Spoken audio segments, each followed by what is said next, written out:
Antes de Cristo, depois de Jesus. A gente vai conversar com o autor do livro, o psicólogo Vítor Santiago Borges. E eu queria, antes da gente começar a falar com o Vítor, eu queria trazer para você que é super interessante o livro. Eu estava folheando, o Vítor estava me explicando, eu quero ler a contracapa, sabe, para você ter uma ideia do que o livro se propõe a dizer, e a partir disso a gente vai conversando aqui, e tem muito assunto para a gente extrair desse livro ao longo do programa. Por exemplo, a história de Jesus de Nazaré produziu tal variedade de representações que já não podemos falar somente de uma história, mas de várias. Tampouco de uma única interpretação, mas de muitas. E é justamente a história dessas muitas representações e interpretações que possibilita a compreensão da dimensão de um fenômeno que, apesar de situado historicamente, evoluiu simbolicamente, tornando-se uma imago luminosa, viva e atuante na psicologia religiosa de diversas culturas e povos. Vítor, obrigado por nos receber na sua casa, você e seus amigos cachorrinhos aqui, que vão nos acompanhar na entrevista. Tudo bem contigo? Tudo bem, Flávio. É um prazer eu estar recebendo vocês aqui, a gente poder conversar aí sobre esse assunto, que eu acho que é um assunto que é claro e evidente, é tematizado aí ao longo do caminho da graça, né, por muito tempo. O olhar que eu faço, a leitura que eu faço do Cristo é uma leitura psicológica nesse livro, né? É com um olhar psicológico que eu procuro tematizar o fenômeno do cristianismo, a mensagem do evangelho e a própria personalidade de Jesus Cristo, que sempre me causou muito entusiasmo, profundo encantamento, e que aos longos dos anos eu fui amadurecendo a minha compreensão, a minha visão, até que isso espontaneamente se tornou um livro que já estava pronto há 2 anos. Né? Eu mandei para alguns amigos, alguns críticos literários, e eles falaram, não, você tem que publicar, e virou. Chegou o momento da publicação, sem pressa, sem afobação, né? É o meu 3º trabalho que eu publico, e com muito prazer, porque eu posso dizer que enquanto os outros temas foram temas mais acadêmicos, né? Pesquisas menos emocionadas, esse foi um tema do meu coração, né? Então eu escrevi com o coração na pena ali, né? Ou no teclado. Me diz uma coisa, tem muita gente, e talvez a maioria das pessoas hoje em dia, são pessoas de um jeito ou de outro, as pessoas, a nossa cultura é formada sobre uma base religiosa. Apesar de vivermos um estado laico, mas a percepção ainda passa pelo túnel da religião, quanto mais quando a gente se refere a Jesus. Seja a imagem do Jesus histórico, seja a vida de Jesus. Você me falou que você parte de um olhar psicológico, que não é necessariamente um olhar religioso de Jesus. Como é que é isso? Pois é. Primeiramente, eu procuro fazer uma consideração simbólica da natureza do Cristo, né? O Cristo antecede Jesus. Jesus se apropria do Cristo, né? Não há um Cristo sem Jesus e o Jesus torna-se o Cristo. Na verdade, o Cristo é uma designação, é o ungido, o consagrado, o Salvador, o sapiente. E essa designação, misteriosamente, ela se processou em todas as culturas. Não só na cultura ali do eixo mesopotâmico, a cultura suméria, e depois veio a cultura hebreia, com os patriarcas, mas entre os chineses, entre os indianos, entre outras grandes populações da antiguidade, o símbolo do Salvador estava constantemente sendo tematizado. Entre os taoístas, os chineses taoístas, eles diziam que o Salvador ele viria para libertar o homem da sua condição mortal e ele cumpriria o corpo diamante, ou seja, o corpo sublime e perfeito. Já cria uma imagem, uma prefiguração, uma intuição importante da ressurreição. De modo que, antes de ser uma realidade histórica, Cristo, Jesus de Nazaré, ele é uma realidade psíquica, intrapsíquica, que já nasceu com o homem, que já veio na alma do homem e que se manifestou no plano histórico. Então, aquilo que Paulo fala que ele enche todas as coisas, ele enche todas as coisas. Ele se situa historicamente, ele se situa psiquicamente, ele se situa cosmicamente, sendo endereçado e sendo o endereço certo de todas essas convergências. É nesse livro que eu procuro refletir sobre essa dimensão de grandeza. Historicamente, a gente tem elementos, arquétipos até dessa personificação depois de Jesus, até a partir da Trindade, da ressurreição. Isso é observável na cultura de vários povos. Você se refere a isso no livro? Você entende isso como parte desse processo também? Bom, um exemplo típico é o símbolo da Trindade, né? A Trindade, ela aparece em esboços primitivos em várias culturas, né? Na cultura suméria, há uma tríade de deuses, né? Anu, Bel e Ea, né? E Ea considerada a personificação da sabedoria que confere os seus poderes a Bel, que se chama o Senhor, e que se alegra em ressuscitar os mortos, em salvá-los. Isso aparece na cultura suméria, já de uma forma ainda muito arcaica, primitiva, né? Entre o Egito, o faraó personifica o Deus-homem, a figura do Deus-homem, uma intuição da aproximação da divindade, a realização da divindade no ser humano e o parentesco do homem com Deus enquanto imagem e personificação da divindade, né? E na cultura chinesa aparece uma compreensão, vamos dizer assim, mais elaborada, mais abstrata, no sentido de que o símbolo do Tao, do Deus chinês, ele é tripartido.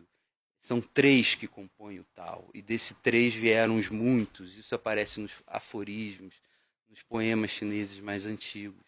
Então, quando a gente começa a ver que a revelação cristã foi se esboçando em vários povos, aos poucos, amadurecendo dentro dessas metafísicas, amadurecendo dentro dessa intuição psicológica e religiosa, até que isso se concretiza na história e abre-se num novo leque de possibilidades, é um fenômeno riquíssimo que não tem como evocar na gente algum tipo de sedução ou ternura ou o que quer que seja, né? É como se a existência, a vinda do Messias ou a preparação do Messias estivesse ou não estivesse contida somente naquela revelação do Antigo Testamento, dos povos ali, dos hebreus, de Moisés. O que você está nos dizendo é que a gente pode verificar, inclusive pela história, que de alguma maneira adaptado ao momento cultural daquele povo, aquele tempo, aquelas referências de divindade, de espiritualidade, de fé que eles tinham, a percepção, a expectativa, a manifestação do Messias, conscientemente ou não, já era uma realidade, já era uma expectativa. Sem dúvida alguma, já era uma realidade psicológica, psíquica, que começa com uma imagem obscura, como um esboço, e com o passar da maturação psicológica dos povos, ela vai tomando uma tonalidade cada vez mais perceptível e cada vez mais ampla, né? É como se o rosto, a figura do Cristo fosse sendo esboçada e discernida ao longo da história. E a história converge para ele nesse sentido, de discerni-lo e de amá-lo, uma vez que ele veio para dividir a história e para consumar a história, né? Então o livro procura fazer um pouco essa viagem. O primeiro capítulo se chama O Passado Mítico, mostrando a realidade psíquica do cristianismo presente em muitas culturas, né? O segundo capítulo já é Jesus de Nazaré, ou seja, eu já saio do intrapsíquico e já entro no fenômeno histórico. Já abordo a questão do contexto histórico, quais foram os primeiros documentos, não só os evangelhos sinóticos e canônicos, né, que completam o Evangelho de João, mas também os anais dos historiadores como Tácito, Flávio Josefo, cartas de procuradores como Plínio da Ásia, em que falava sobre Jesus Cristo, mostrando que Jesus Cristo é um acontecimento histórico, né? Porque muitas pessoas dizem, será que ele existiu? Eu costumo escutar essa pergunta de até alguns pacientes meus, ateus, ingênuos, entendendo que isso pode ter sido uma criação de uma organização chamada igreja, que com o tempo criou-se esse personagem para manipular os povos. Ora, isso é uma tremenda ingenuidade, porque o homem não conseguiria criar uma realidade tão viva e tão permanente a partir da sua própria imaginação, né? Então, na verdade, ele está situado historicamente. E o segundo capítulo mostra isso. O terceiro é quando ele abre-se para essa transfiguração da pessoa dele, que se chama o símbolo apostólico, quando ele se torna realmente aquele que é guardado e se revela como tal. né? Quando ele congrega toda essa polissemia, toda essa dinâmica simbólica e atrai para ele e se faz presente, personifica tudo isso e se cumpre isso na personalidade dele, né? Então eu entro numa análise psicológica. Não tem como eu não querer olhar para esse homem, para esse ser que é homem, que é Deus, e não querer penetrar, ainda que seja superficialmente, né, na psicologia dele. Olhá-lo como homem na sua própria psicologia, nas suas idiosincrasias, né? Eu quero já entrar mais diretamente nessa área psicológica, esse olhar psicológico em relação a Jesus, mas enquanto você fala, me vem inevitavelmente uma questão. Quando você descreve esse fenômeno, né, da expectativa do povo, da concretização da expectativa do Messias, ainda que seja no inconsciente das pessoas, você está, de alguma maneira, colocando o evento da vinda de Jesus e do Messias acima do cristianismo. Porque se a gente acertar, se a gente entender que esse é um fenômeno universal e atemporal, fica impossível a gente reduzir isso a um fenômeno institucional, que não deixa de ser a igreja cristã. Não é? Esse é um caminho de percepção aqui do teu livro, e sendo um caminho, você encontra algum tipo de resistência nesse sentido? Afinal de contas, não deixa de ser um tema polêmico, não deixa de ser um tabu na cabeça, especialmente dos cristãos ainda. Sem dúvida alguma, né? Esse você tocou aí no ponto fundamental, né? O livro procura tematizar justamente essa questão.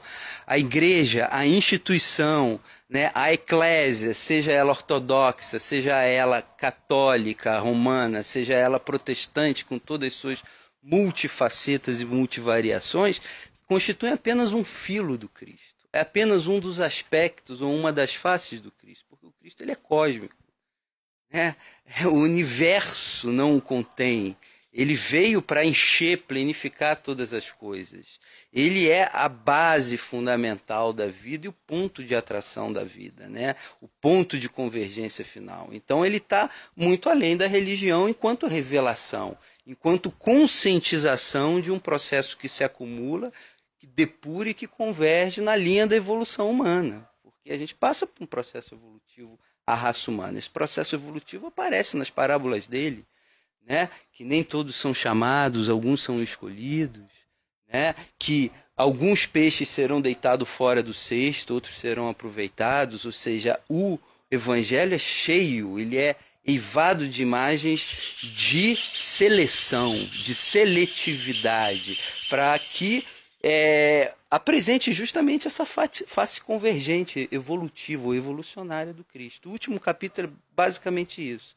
Se chama Cristo para o Nosso Tempo, em que aí eu procuro aproximar a realidade cristã, ou o fenômeno cristão, podemos dizer assim, uma visão cosmológica da realidade. Né? Porque quando Cristo veio, a visão cosmológica era diferente de hoje. Né? Hoje os céus se abriram, se dilataram. Né? Antes a compreensão medieval de mundo era muito menor, era mais apequenada. Não, hoje é uma coisa que causa espanto na gente, vertigem. E isso está endereçado a Cristo, inclusive. Muitos pensadores foram nessa linha, como Teilhard de Chardin, Vital Dufort, muitos outros em que eu vou tematizar aí ao longo do último capítulo, em que eu procuro concluir essa dimensão toda.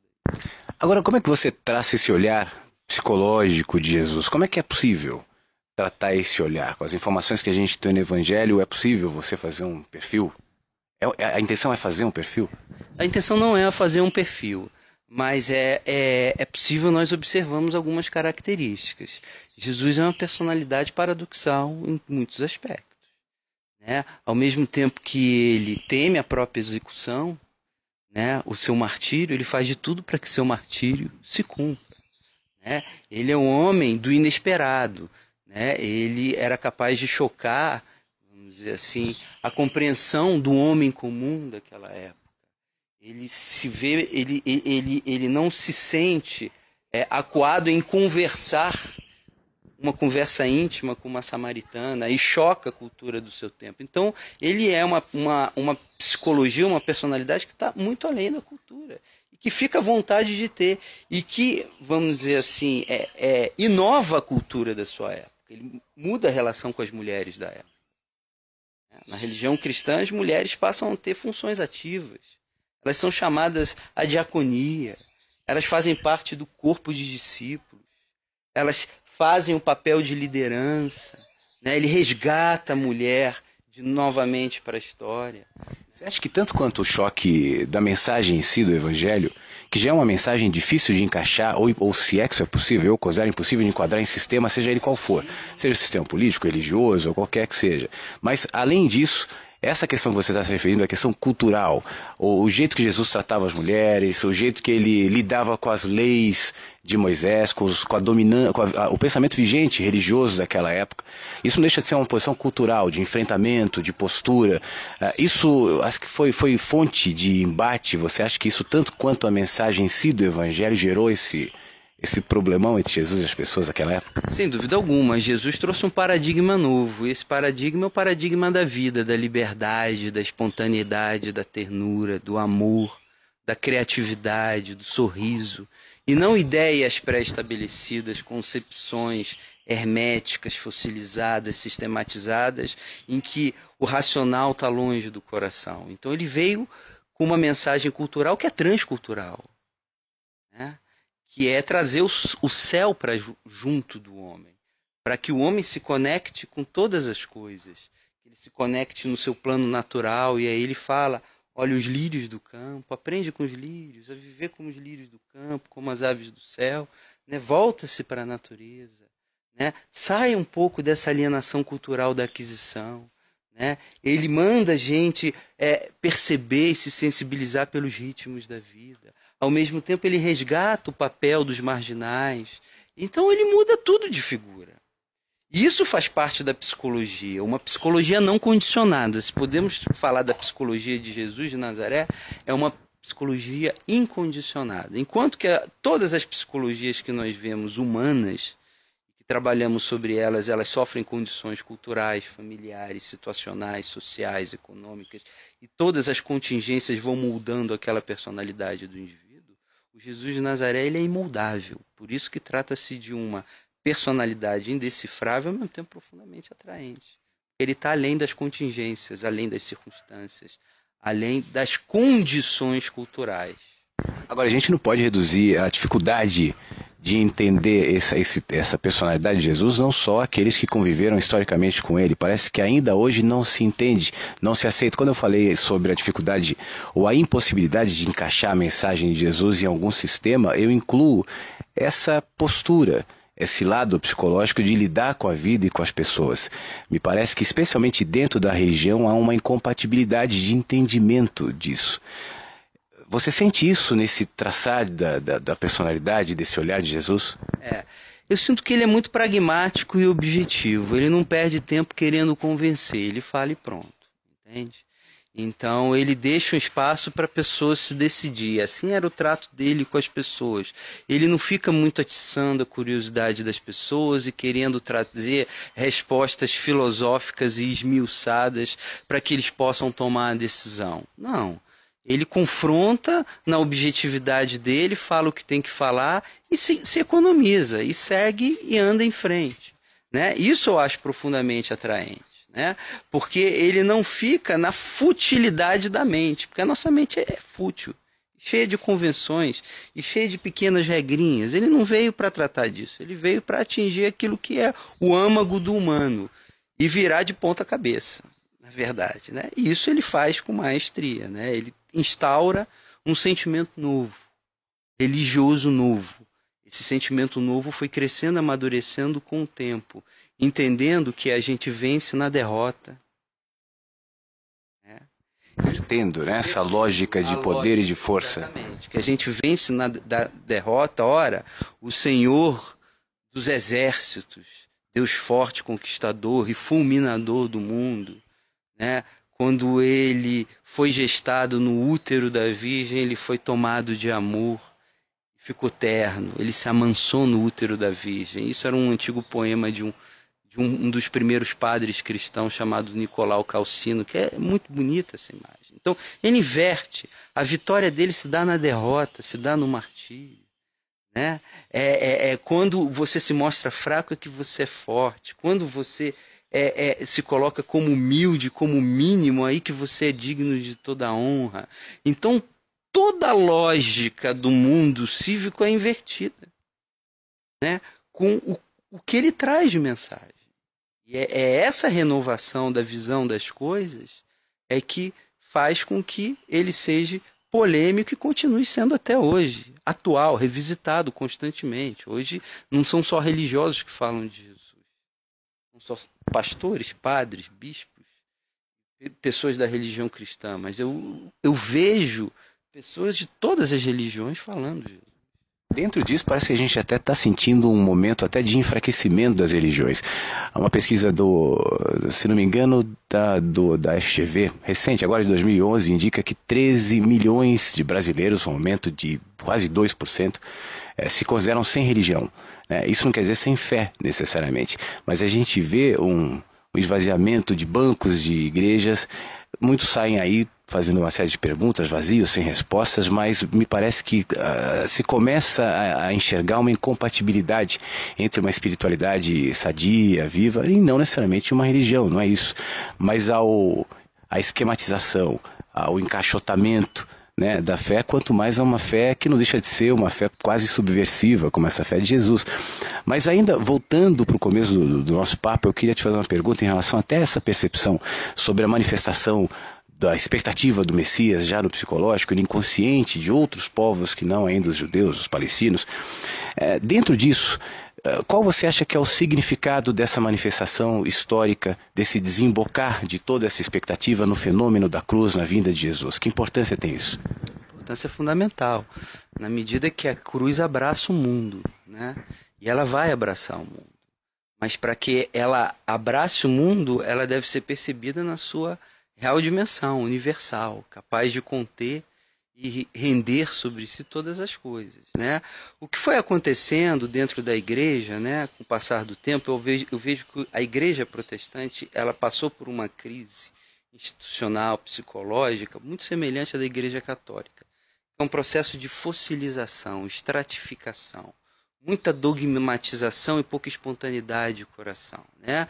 As formas foram ficando muito fechadas, isso foi retendo demais, espremendo demais o coração das pessoas. Quando a gente trabalha com a psicologia humana, eu sempre faço a pergunta para os meus pacientes, quando eles chegam na primeira consulta logo, se eles têm alguma religião. Eu entendo que a cura deles passa pela questão religiosa, na forma como eles se religam ao sentido da vida. Né? À medida que eles têm uma fé, uma religião, ainda que não seja uma compreensão mais elaborada e mais amadurecida da divindade, eles me trazem um cenário muito fecundo para eu poder trabalhar com eles. Né? E eu acho que o que acontece hoje, vamos dizer assim, a crise das igrejas, na verdade, se dá ao hermetismo do pensamento, ao pensamento fechado que as igrejas tiveram, a sua incapacidade de diálogos extramuros, de conversar com outras perspectivas, com outras ideologias, né? E a sua incapacidade de mostrar o Cristo na sua real dimensão, né? Trouxeram Cristo para uma dimensão muito sectarista, muito ideologizada, muito limitada e atrofiada.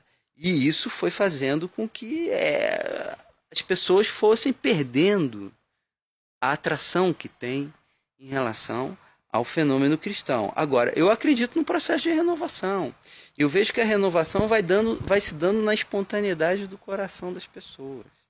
Né? Elas começam a entender que não necessariamente o caminho é para dentro de um templo eclesiástico, mas é para dentro do templo delas mesmas.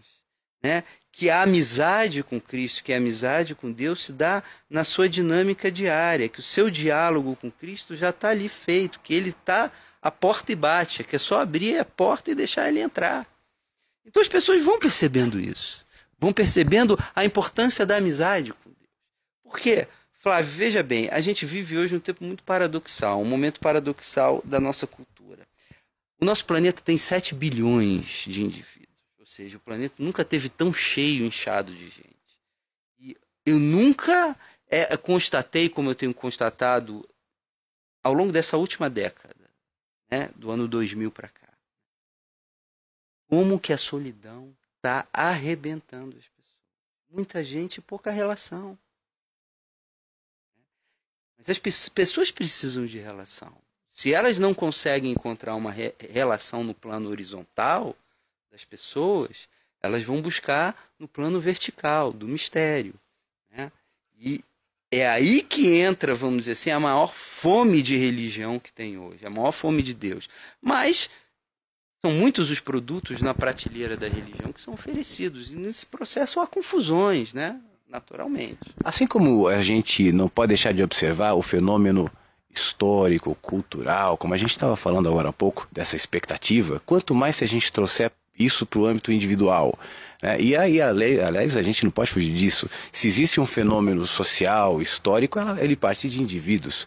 Então, antes dessa expectativa, desses arquétipos existirem na história, ele existe no coração humano.